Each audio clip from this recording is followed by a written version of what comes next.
Aujourd'hui, je veux te donner mon avis sur une compétition sportive un peu folle et très controversée, les Enhanced Games. Alors qu'est-ce que c'est? C'est la traduction de jeu amélioré. Et pour faire simple, c'est une compétition sportive non officielle, financée par des investisseurs privés, et qui a une particularité assez spéciale, c'est que les athlètes ont le droit d'être dopés. Cette compétition va regrouper certaines disciplines, comme des sprints, de la natation ou encore de l'haltérophilie, et ça aura lieu du 21 au 24 mai 2026 à Las Vegas. Et l'objectif, il est très simple, c'est exploser un maximum de records, avec des millions de dollars à la clé pour les plus performants. Et ça commence à séduire déjà pas mal de grands noms, comme par exemple Fred Kerley, champion du monde du 100 mètres, médaille de bronze au JO de Paris. Lui, il a annoncé vouloir participer aux Jeux améliorés, pile après avoir été suspendu provisoirement pour manquement à ses obligations de localisation. Coïncidence?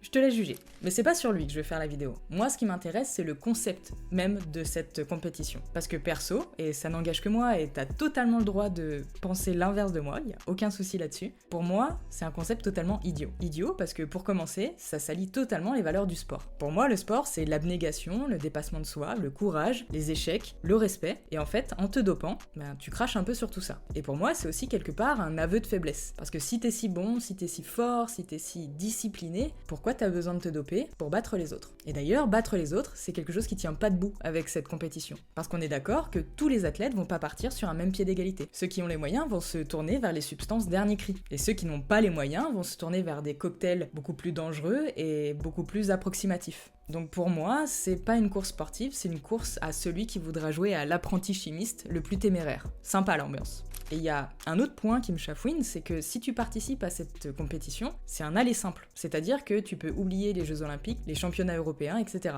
Donc tu es un athlète, t'as travaillé dur, t'as dû faire des sacrifices pour arriver au haut niveau, et maintenant t'es prêt à tout sacrifier, pourquoi? Pour un record non officiel avec réalisé sous stéroïdes en bas de page? La grande classe. Et puis franchement, t'inspires qui avec ça? Les enfants qui te regardent? Tu veux vraiment leur faire passer le message du genre « Regardez les gars, j'ai tout gagné grâce à ma trousse à pharmacie ?» Sérieusement?